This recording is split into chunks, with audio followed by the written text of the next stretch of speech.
장호진 대표님의 인사이트와 오늘 함께하겠습니다. 대표님 어서 오세요. 네, 반갑습니다. 네. 오랜만에 기쁘게 인사. 네. 진짜 웃으면서 네. 인사를 드리는 네, 금요일 마감 후에 또 대담입니다. 정말 7월 대표님 어떠셨어요? 소회부터 좀 듣고 우리 시작할까요? 네. 7월이요? 네. 힘들죠. 시장이 막 그렇죠. 흔들렸으니까. 어떤 분들은 너는 뭐 빠진다고 했으니까 좋겠다 그랬는데 진짜 솔직한 마음으로 구독자분들, 제 뭐 유튜브 구독자분들도 그렇고 3% 구독자분들도 그렇고 많은 분들이 손실 보는 것들이 진짜 마음이 아파요. 그럼요. 여러분 생각과는 다르게. 네. 그래서 저는 진짜 스트레스 많이 받고 방송하다가 잠깐 얘기도 드리긴 했지만 막 약 먹고 우울증 약 먹으면서 막 방송했었거든요. 그래서 정말 힘들었습니다. 저는 많은 분들이 고통받는 게 결코 행복하지 않아요. 저는 그래서 인버스나 숏 같은 거 절대로 하지 않습니다. 그리고 하방에 베팅하는 거 싫어해요. 그러니까요. 대표님 너무 고생 많이 하셨고 우리 투자자분들, 시청자분들도 진짜 힘든 7월이 지나갔는데 8월은 어떨까가 이제 우리 또 그렇죠. 네. 또 8월이 오죠. 왜냐하면 우리는 시장을 어쨌든 떠나진 않을 거기 때문에 맞아. 계속해서 환호와 걱정 속에서 뭐 살아갈 수밖에는 없는데 일단 오늘요 진짜 이거 역대급이라고 얘기되죠. 역대급이란 표현 이제 좀 흔하지만 네. 오늘은 진짜 그런 표현 써도 되는 거 아닙니까? 코스피 거의 18% 지수가 올랐고 코스닥 11% 넘게 올랐고 어떻게 보셨어요? 이건 역대급이라고 표현할 수 없죠. 그럼요. 네, 그냥 유일한 겁니다. 유일무이. 이런 숫자는 다시는 못 볼 수도? 그렇죠. 하루의 등락으로 이 정도는 정말로 보기 힘들 것 같습니다. 시총상이 뭐 네. 많이 대거 상한가 가고. 그렇죠. 하락할 땐 차라리 이런 게 모르겠는데 상승으로 이 정도는 정말로 드물죠. 시총상위 두 종목이 상한가를 찍는다 생각을 해볼 수가 있겠어요. 거의 불가능한 숫자가 나왔다고 봐도 되죠. 엄청난 겁니다. 정말로. 엄청난 급등이 나온 7월 31일 마지막 장이었는데 오늘 그러면 왜 이렇게 급등이 나온 거예요? 근본적으로 좀 여쭤보면. 근본적으로 보면 제 며칠 전부터 얘기 드렸던 게 지금 보면 과도한 매도다. 아무리 그렇죠. 서킷 걸리고 막 이럴 때. 그렇죠. 네. 아무리 AI 뭐 이런 우려가 들어오고 유동성이 빠졌다고 하더라도 고점에서 이 정도가 밀린 건 분명히 과도하긴 했거든요. 근데 왜 이렇게 과도하게 밀릴까에 대한 의문을 계속 좀 가졌어요. 그리고 굉장히 빠르게 빠졌잖아요. 근데 결국 키워드는 하나입니다. 지금 키워드는 디레버리징. 디레버리징. 네, 디레버리징. 글로벌리 전 세계적으로 굉장히 레버리지 투자, 그러니까 차입을 이용한 투자가 굉장히 커졌고 그게 이번에 주가가 붕괴되면서 순식간에 단번 낙폭을 과하게 만들었던 것으로 봐야 될 것 같습니다. 여기에 그러면 그런 추세를 강화시킨 거. 그러니까 최근에 급락은 디레버리징의 과정이라고 보고 있고 이 추세를 강화시킨 것은 우리가 이전에도 보지 못했던 추세잖아요. 이게 전 세계적으로 약간 공통적으로 나타나는 부분인데 ETF 영향이 큽니다. 그러니까 원래 액티브 펀드들은 조절을 하거든요. 근데 ETF 패시브 펀드들, 패시브 ETF는 그냥 기계적으로 움직여요. 그래서 예전부터도 얘기 나왔던 게 뭐냐면 다음 버블 터질 때 이것을 증폭시키는 건 ETF일 거다라고 하는 경고가 해외에서 계속 나오긴 했었거든요. 근데 글로벌 시장 대비해서 우리나라가 유독 좀 더 크게 흔들리는 모습들이 분명히 나타났고 어쨌든 그 ETF의 영향, 거기다 레버리지 ETF까지 들어온 영향, 그리고 국민연금이 제대로 브레이크를 걸어주지 못한 영향, 이런 것들이 종합적으로 겹친 데다가 마지막 디레버리징까지 한번 탁 터지다 보니까 이번 주 월, 화, 수, 목에 어마어마한 변동성을 우리가 경험했다고 봐야 되겠죠. 그러면 지금부터는요 또 준비해 주신 자료 소화하면서 우리 가볼 텐데 중요한 건 이제 주말 지나고 나올 8월 시장입니다. 7월 같은 시장이 되지는 않길 바라면서 또 대응을 우리가 잘하길 바라면서 지금 요 얘기를 좀 해볼 텐데 저희 앞서서 오늘 금요일 앞서서 키옥시아 실적도 발표가 돼서 많은 분들께서 그 부분도 좀 궁금해하셨고 혹시나 시장에 영향이 있을까 뭐 이런 부분도 좀 궁금해하셨는데 그 부분도 정리해 주신 것 같아요. 하나하나 좀 볼까요? 처음에 좀 흔들렸어요. 네. 처음에 보면 1분기 실적, 키옥시아 기준은 이제 1분기 실적이었죠. 매출이 1조 7천억 엔, 그리고 예상치가 1조 8,400억 엔. 그래서 예상치를 하회했습니다. 영업이익률은 조금 높았고요. 예상치보다. 그래서 1분기 실적이 매출이 왜 이렇게 안 좋지? 2분기도 보면 매출액이 2조 3,900억 엔. 그리고 예상치가 2조 4,600억 엔. 그래서 매출이 다 예상치보다 좀 하회한 거예요. 그러면서 한때 SK하이닉스가 상한가에서 바로 좀 밀리는 모습들이 나왔었거든요. 근데 보니까 또 낸드 가격은 급등했고 전분기 대비해서 70%가 올랐다고 하니까 어마어마하죠. 여기 비트 출하량 증가했고 그다음에 데이터 센터 매출은 폭증하고 있고 이게 중요했던 것 같아요. 낸드 수급 경색은 2027년까지 이어질 것이다라고 발표합니다. 이 내용 때문에 다시 안도를 찾은 것 같아요. 그래서 SK하이닉스도 반등했죠. 네. 그래서 요것만 이어지고 가격이 올라간다고 하면 지금 시장에서 실적 키오시의 실적 자체에 그게 크게 우려할 건 아니구나라고 이해했던 것 같습니다. 여기 뭐 주주 환원 정책은 우리가 크게 신경 쓸 건 아니었던 것 같고요. 그래서 일단 지금은 발표한 후 약간 흔들리다가 좀 안도를 한 상황이다. 네, 일단 현재로서는 그렇죠. 그래요. 최근에 미국 시장에서도 뭐 실적 발표 이어지고 있고 우리가 이번 주 내내 그거 좀 주시하고 있었고 부정적인 영향을 준 것도 있고 간밤에 마이크로소프트 같은 경우는 정말 땡큐 마소할 만큼 좀 긍정적인 영향을 시장에 미쳤는데 시장이 지금 보고 싶어하는 그러니까 실적을 통해서 보고 싶어하는 건 뭐예요, 대표님? 왜냐하면 단순히 실적이 서프라이즈로 잘 나와 이것만은 아닌 것 같거든요. 그렇죠. 네, AI가 계속 이어질 수 있을 거냐를 계속 물어보고 있어요.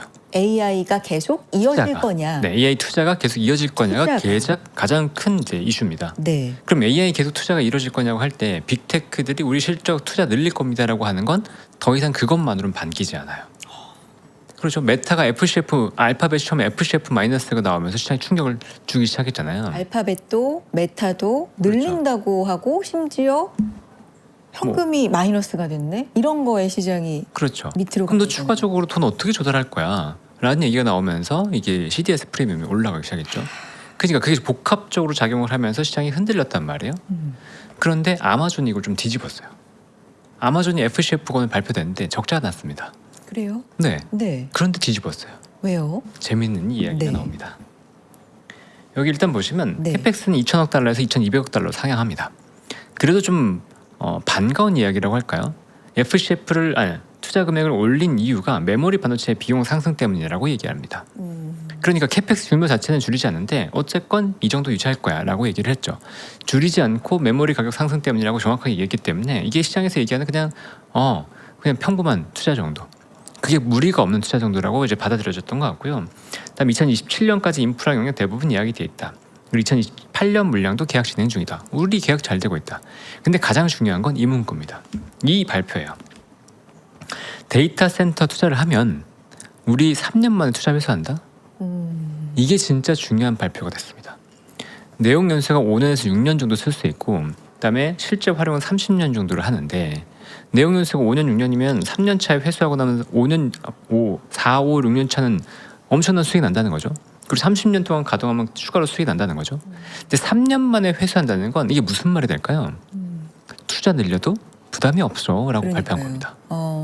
그래서 결과적으로 보면 여기 이제 짤로 그냥 재밌게 나와 있는데 이 밑에 얘기를 그냥 읽어볼게요. 네. 반도체 우리 비싸게 사고 있다. 하지만 비싸게 사는 거 이상으로 그게 우리 매출로 돌아오고 있다. 반도체 계속 살 거고 우린 계속 투자할 거다. 메모리가 비싸서 못 산다고? 다 가져와. 우리가 다 살게. 그거 가지고 우리 3년 만에 수익 다 뽑아낼 수 있고 우리는 그걸로 투자할 거야. 라고 얘기하고 있습니다. 그러니까 이제 공은 누구한테 넘어갔다고 볼 수 있냐면요. AI 캐펙스 쪽은 문제가 안 된다라고 본 겁니다. 그럼 AI 캐펙스를 투자하게끔 만드는 그 앞단의 문제가 이제 생기기 시작합니다. 이제 공은 엔트로픽, 구글 제미나이 그리고 오픈 AI 이 세 개 업체가 돈을 잘 버는지 이 업체가 계속해서 연산 자원을 필요하는지로 넘어갔습니다. 여기까지 이해되시죠? 네, 그러니까 지금부터는 그 세 개 업체들의 동향을 보면 되고 빅테크들의 AI 캐펙스 관련된 노이즈는 당분간 크지 않겠다라고도 이해할 수 있을 것 같습니다. 반도체 그래 우리 인정해 비싸게 사고 있어. 근데 우리는 그거 이상으로 돈을 벌고 수익을 있다. 매출을 네, 엄청나게 벌고 있어. 3년 만에 투자하면 다 회수하는데 내가 이거 안 할 이유가 있어? 그러니까 계속 할 거야. 네, 이게 지금 시장이 우리에게 줄 수 있는 거의 완벽한 해답인데요. 그렇죠. 어, 네. 그런데 이게 무너질 수 있는 것은 다시 앞단에 AI 캐펙스를 계속 유지해야 되는 AI 데이터 센터를 계속 사용해야 되는 그 앞단의 기업들이 혹시나 치킨 게임에서 무너진다면 지금의 이 논리도 무너질 수 있죠. 왜? 우리 돈 벌 수 있어라고 하는 건 그 앞단의 기업들이 비싸게 사준 거거든요. 연산 자원을. 예를 들면 앞단의 기업들은 오픈 AI, 엔트로픽, AI. 구글, 네, 제미나이 같은 이용하는 것들. 그리고 어쨌든 LLM을 개발하는 기업들. 이런 기업들이 지금 쓰고 있잖아요. 근데 그 쓰는 기업들이 치킨 게임으로 나가 떨어지면 그러면 정말로 이 AI 연산 자원들 비싸게 사가는 수요가 계속 이어질 거냐라고 하는 물음표가 들어오겠죠. 그 물음표가 들어오기 전까지 AI 관련된 이슈들은 조금 논란은 조금 소강 상태로 갈 수도 있다라고 이제 보여지는 그런 컨콜이었던 것 같습니다. 그러면 또 봐야 될 게 네, 앞서서 디레버리징이 정말 중요한 키워드였다라고 그렇죠. 해주셨잖아요. 그러니까 빚이 청산되는 과정이라고 그냥 아주 단순하게는 이해가 되고 증시에서는 이 레버리지가 청산되는 게 굉장히 이제 고통스러운 엄청 네, 이제 과정인데 그게 세계적인 현상이었고 큰 건이 하나 터졌다라는 건데 다음 내용이 그건 것 같아요. 맞습니다. 네. 시츄에이셔널 어웨어니스인데 여기가 레오폴드 아셴브리너가 설립한 회사입니다. 네. 근데 이 시츄에이셔널 어웨어니스라고 하는 그 운용사 이름이 좀 특이하죠. 이게 뭐냐면 원래 보고서에서 시작했어요. 오. 네, 제가 범성공제가 된 거랑 약간 비슷한 느낌이라고 보시면 되는데 네. 제가 그냥 블로그에 적었던 아이디가 사람들한테 회자되면서 그냥 저 범성공자입니다라고 하는 것처럼 이분이 지금 시장 상황을 파악해야 돼. 니들 이거 시장 알아야 돼라고 하면서 보고서를 냈어요. 그 제목이 시츄에이셔널 어웨어니스입니다. 한 165페이지 정도 될 거예요. 그래서 천재적인 이 사람의 연구 보고서가 회자가 되면서 이 사람의 얘기는 들어야 돼라고 했고 이분이 결국 펀드까지 만들었어요.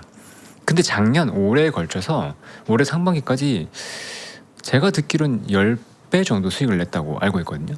어마어마한 그 성과입니다. 수익률 네. 우리 있나 봐요. 이렇게 알려주는. 맞아요. 근데 거기에 항상 상위권에 저 이름이 있어서 다들 누구야? 천재야? 뭐 오픈 AI 출신이래. 뭐 소문도 많고 막 그렇죠. 그랬다 그러더라고요. 맞아요. 얼마 전까지만 하더라도 네. 나는 이 AI 투자에 AI가 계속 이어질 것에 의문을 갖지 않는다라면서 과감한 투자를 또 얘기하기도 했었고 여기서 한번 얘기했을 거예요. 네. 여기서 또 이 사람이 또 괜찮대요라고 하면서 사람들이 야 거봐 AI 괜찮은 거야 말하고 하면서 오히려 더 투자하는 반도체를 더 투자하는 그런 영향을 만들기도 했었는데 문제가 뭐냐면 수익 잘 났어요. 너무 잘 나갔죠. 너무 잘 나가서 너무 과도하게 투자했어요. 근데 저 핵심 종목을 보면 샌디스크 거의 뭐 요즘에 많이 빠졌다가 간밤에 올랐지만 한 1년간 제일 많이 오른 미국 그렇죠. 주식이고 네. 블룸에너지, 코어이브, 아이렌 다 좋은 주식들 투자한 엄청난 것 좋은 같아서 종목이죠. 그렇죠. 네. 근데 문제는 이 회사가 너무 확신을 갖고 레버리지를 400%를 썼어요. 어디서는 10배를 썼다고 얘기도 나옵니다. 400% 레버리지를 쓰면요. 주가가 20% 내리면 그냥 파산입니다. 네. 그런데 지금 보면 샌디스크, 블룸에너지 이런 기업들은 왜 위에서 막 반토막 이렇게 나와버렸죠. 근데 이게 400% 레버리지를 쓰고 있다는 게 보이니까 공매도를 집중적으로 하기 시작합니다. 여기가 취약하다는 걸 알잖아요. 그럼 여기가 무너지면 이 물량들이 출회가 되면서 빠질 거라는 것들을 알고 있기 때문에 이 취약점을 공격했어요. 시타델을 중심으로 해서 여러 가지 헤지 펀드들이 여기를 공략하는 과정에서 반도체가 매도가 나왔다. AI 관련된 반도체에 매도가 나왔다라고 얘기가 나오고 있습니다. 뭐 음모론이기도 하고 하는데 전혀 뭐 가능성이 없는 건 아닌 것 같아요. 그리고 우리가 굉장히 전 이 보고서가 왜 나왔지 대체? 막 이런 생각을 했었는데 갑자기 시타델에서 얼마 전에 깜짝 금리 인상 가능성 맞아요. 보고서 기억나시죠? 맞아요. 네.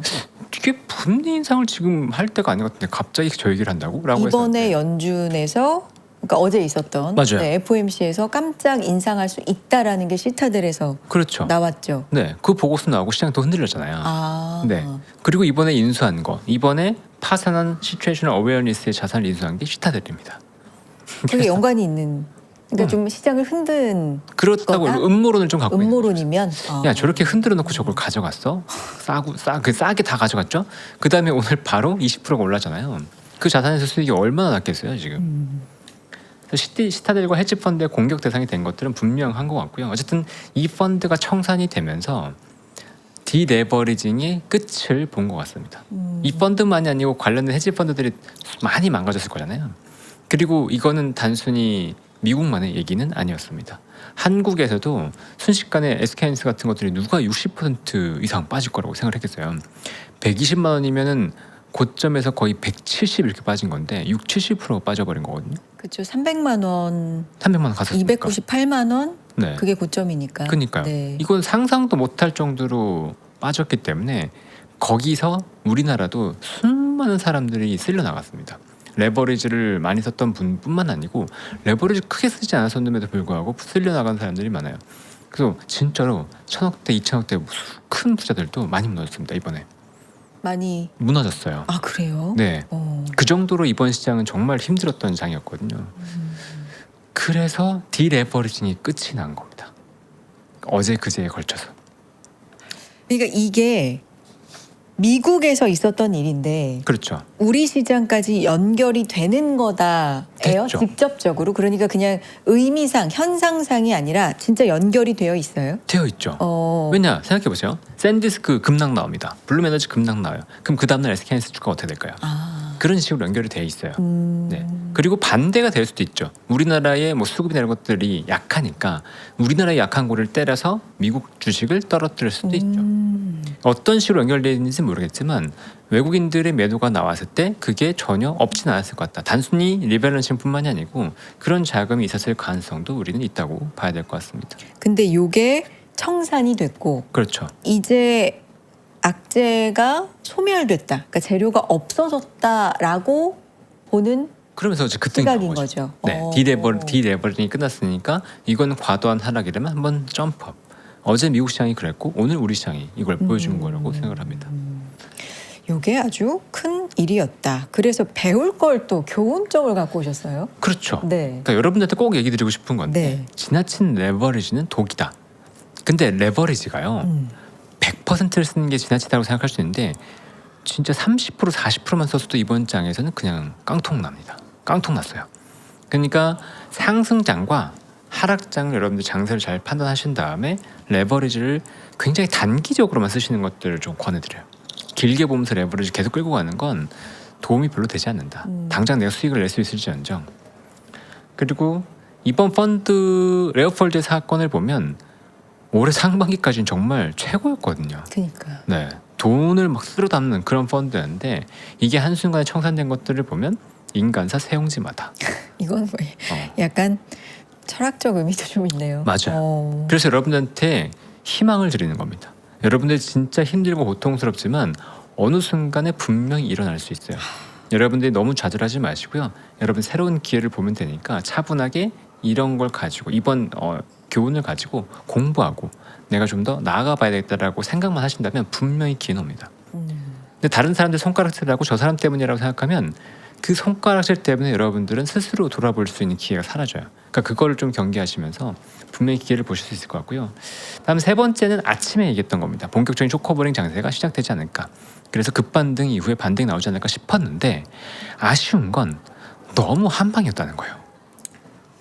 너무 숫자가 또 각도가 그니까요. 또 급했다. 그니까요. 조금만 천천히 였으면 어땠을까. 그랬으면 그래도 여유를 갖고 더 갈 거라고 할 텐데 너무 빨랐어요. 그래서 빠른 게 왜 안 좋은 거죠? 너무 빨리 쇼커버링 그냥 한 번에 다 해버렸다. 이러면 추가적인 매수 수요가 제한될 수 있잖아요. 네. 그래서 월요일에 만약에 급반등이 나온다 그러면 괜찮은데 약하다. 그러면 쇼커버링이 어떤 거죠? 거의 사라진 거예요.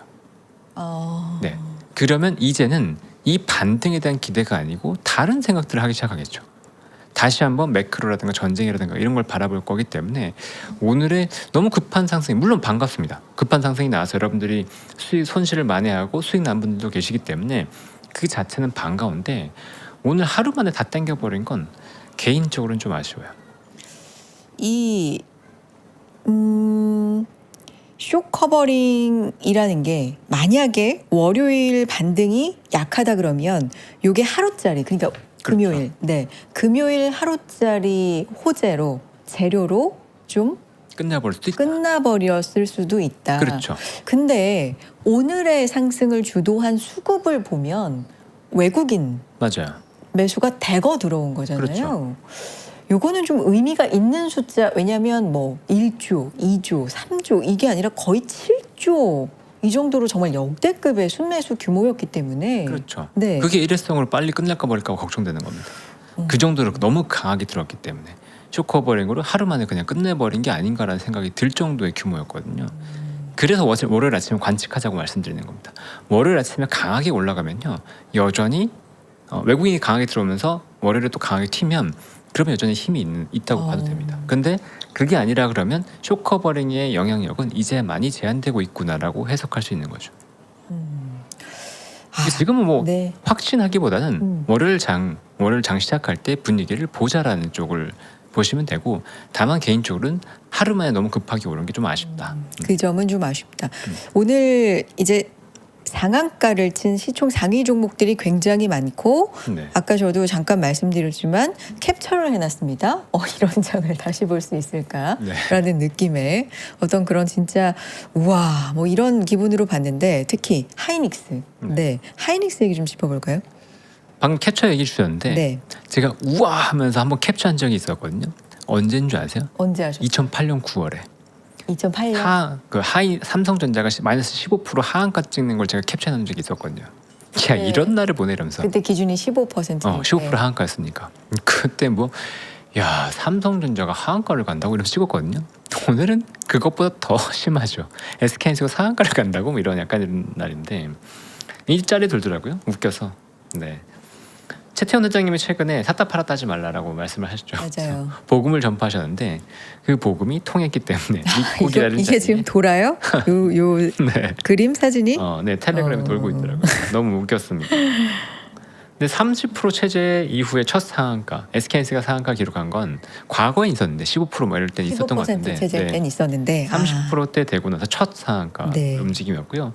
오늘 삼성전기도 같이 상한가를 기록했죠. 일찌감치. 그래서 AI 관련된 기대감이 있었던 기업들 중에서 급락 나왔던 게 반등이 나왔습니다. 오늘 장세 특징을 보면 쏠림이에요.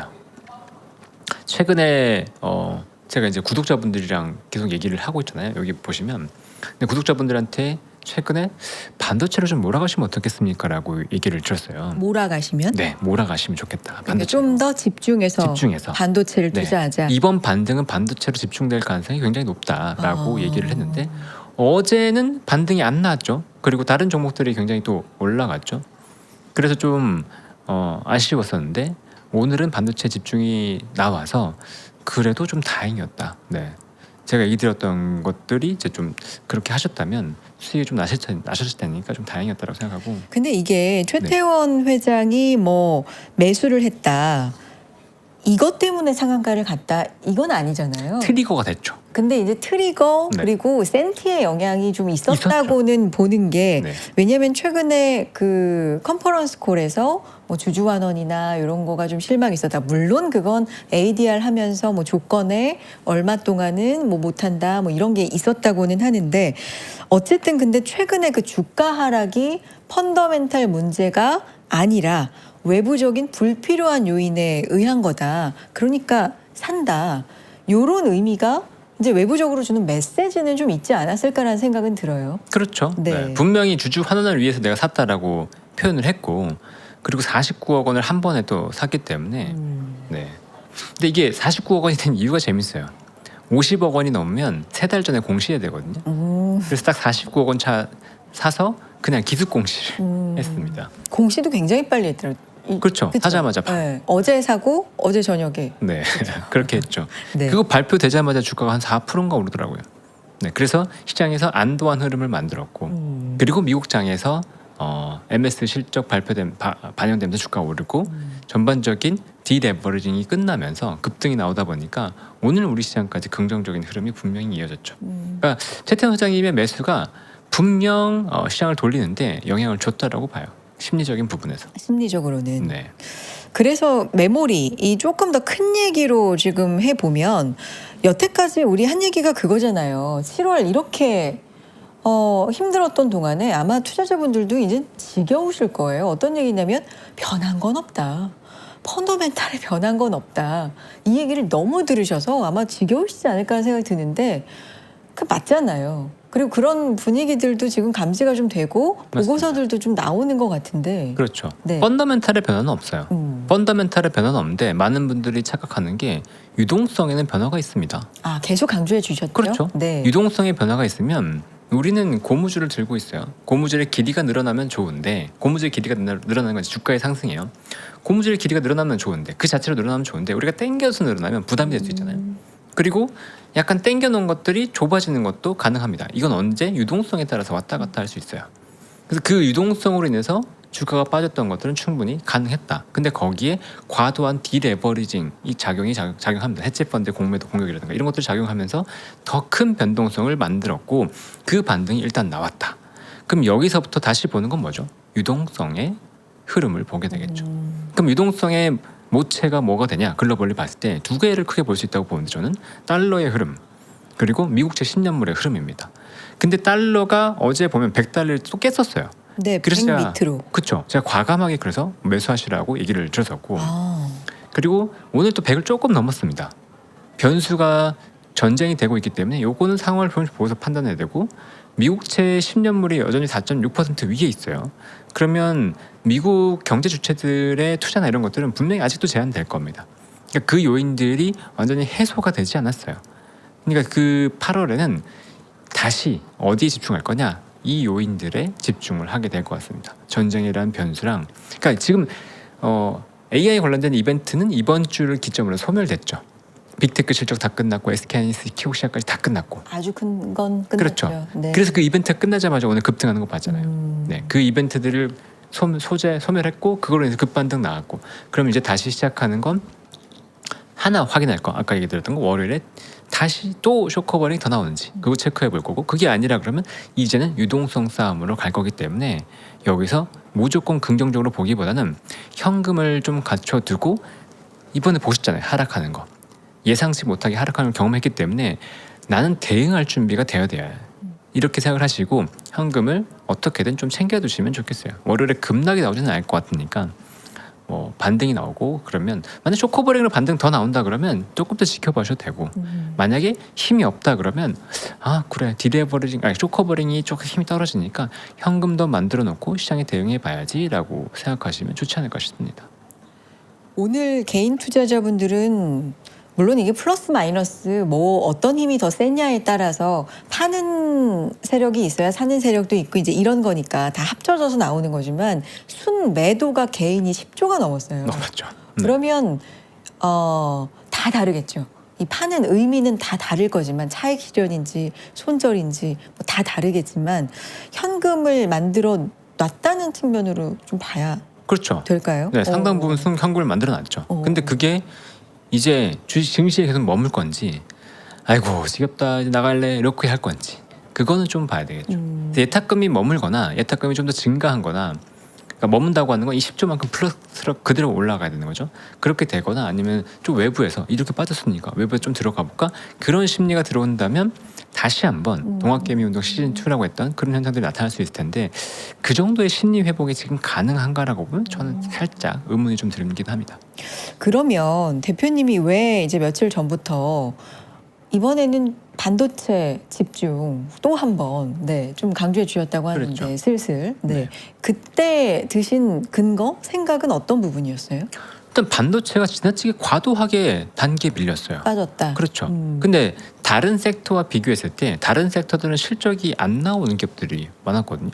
대표적으로 자동차가 실적 안 나오는데 로봇 관련된 모멘텀으로 당겼잖아요. 근데 반도체는 그렇지 않았거든요. 근데 반도체는 기본적으로 이제 시클리컬이라고 보니까 물론 밀릴 수 있는데 시클리컬 산업에서도 특징적인 건 뭐냐면 PBR을 봅니다. PBR 밴드에서 바닥권을 또 간다 그러면 이제 또 반등 나올 거야. 뭐 이렇게 얘기 나오거든요. 근데 SK 하이닉스를 기준으로 저는 봤어요. SK 하이닉스를 기준으로 봤을 때 한 3년 4년 정도는 이익이 꾸준하게 잘 나올 거잖아요.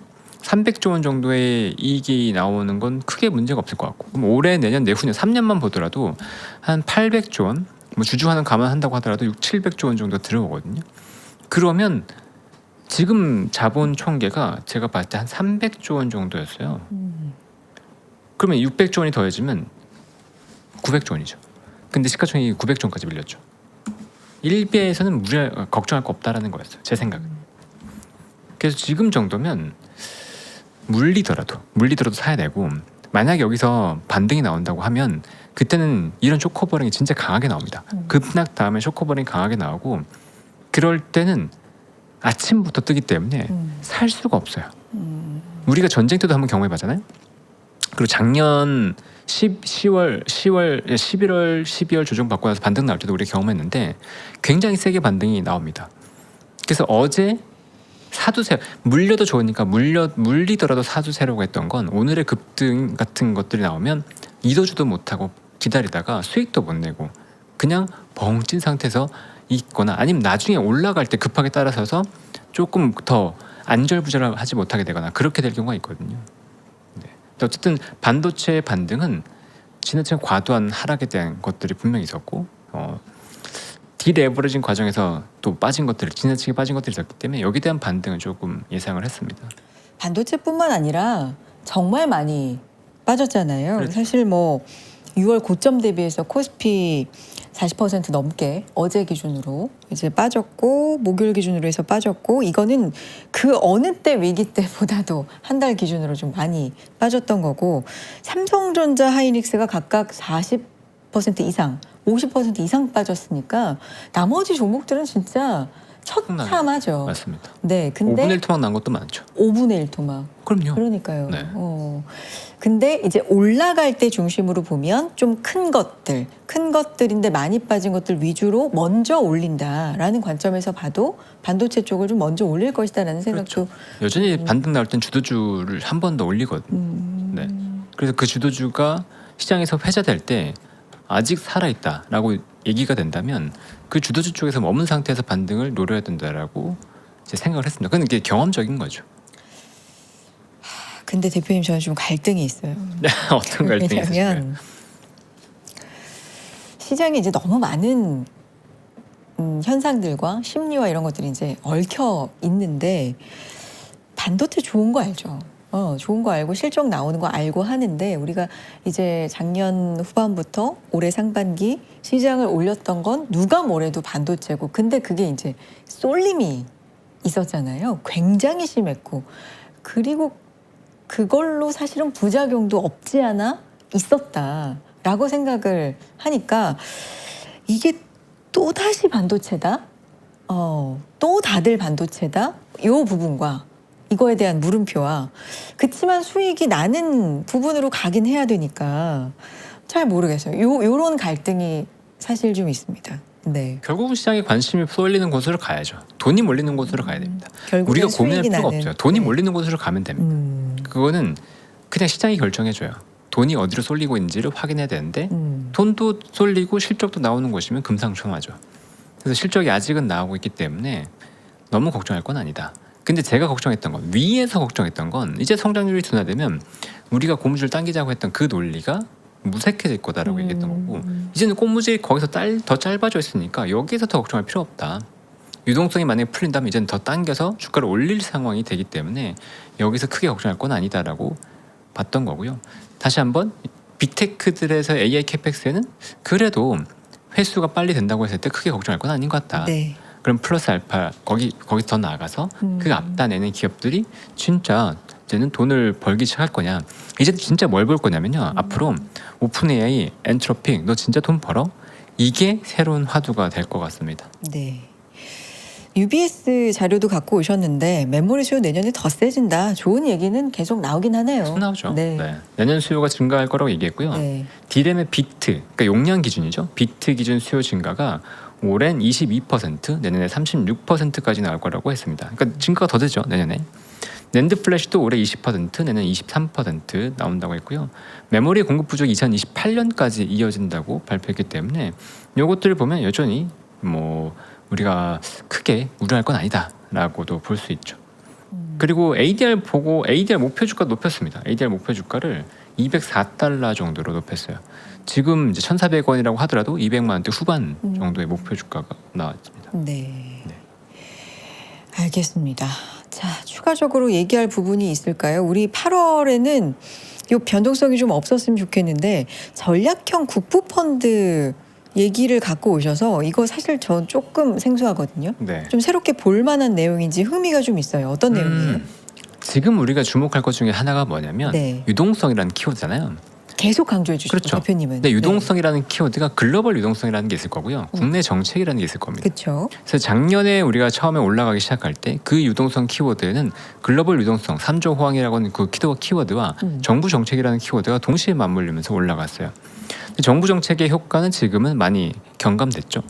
그러면 추가적으로 지금 봐야 될 건 새로운 정책 동향이 있나, 새로운 정책이 뭔가 나와서 시장을 받칠 수 있냐를 봐야 됩니다. 정부에서도 지금 이제는 뭔가 신경 쓰고 있다는 게 느껴져요. 근데 뭔가 이렇게 얘기해도 되나? 허울뿐인 정책이라고 해야 되나? 약간 아쉬운 정도의 정책이 좀 보이고 있어요. 일단 보시면 전략형 국부펀드를 설정할 거다. 20조 원 플러스 알파로 설정을 할 거기 때문에 요게 꼭 돈이 들어오는 것처럼 20조 원 돈이 들어오는 것처럼 보이는 그런 정책을 발표했거든요. 그러니까 국부펀드라고 하는 게 정부에서 100% 출자한 이제 자금이죠.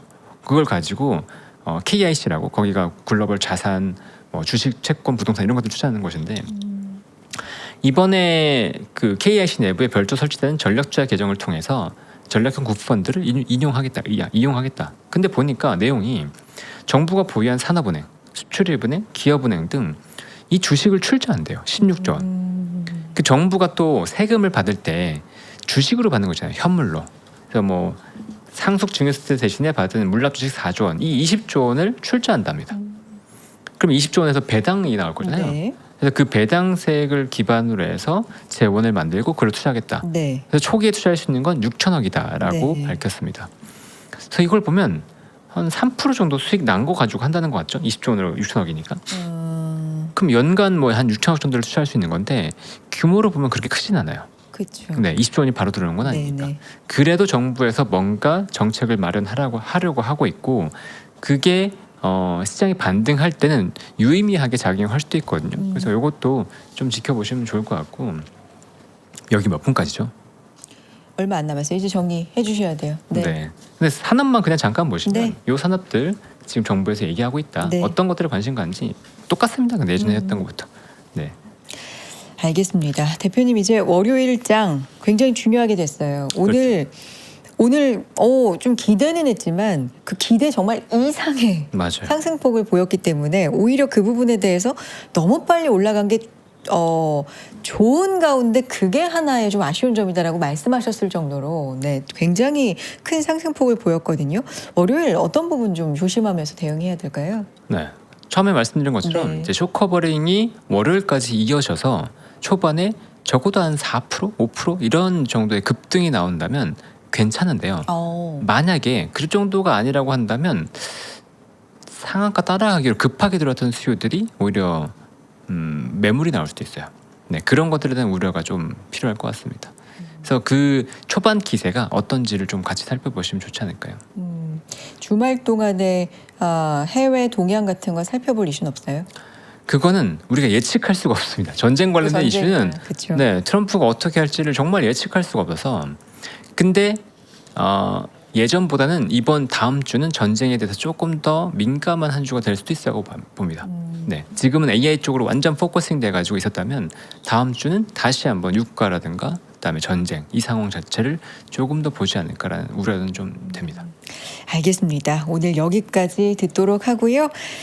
장호진 대표님도 7월 한 달 정말 고생 많이 하셨고 8월장도 좋은 조언 또 부탁드리도록 하겠습니다. 마지막으로 요 질문 한번 드려볼까요? 정말 마지막 질문인데 네. 굉장히 보수적으로 좀 먼저 조심하자라는 말씀을 좀 해주신 분으로 대표적이에요. 지금 요 상황에서는 네, 오늘 5천까지 갔다가 단숨에 금요일에 6천까지 회복한 요 상황에서는 그래도 확률적으로 하방을 보세요? 상방을 보세요?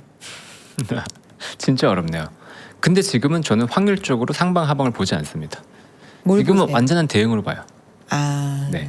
지금 자리에서 만약에 밀리면 11선을 제대로 지키지 못하고 밀리게 되거든요. 지금 지수가 밀릴 때 전자닉스 똑같이 11선에서 계속 타고서 내려왔어요. 그래서 월요일이 중요해요. 이 월요일 또는 화요일에 11선을 지키지 못하고 빠지면 이번에 또 한 번 조정을 받았다가 올라올 수 있을 것 같습니다. 그래서 지금은 관찰이지 여기서 예측을 하고 싶지 않습니다. 관찰과 대응에 아직은 영역이다라는 말씀으로 오늘 정리하겠습니다. 금시공의 장우진 대표 함께했습니다. 고맙습니다. 네, 감사합니다.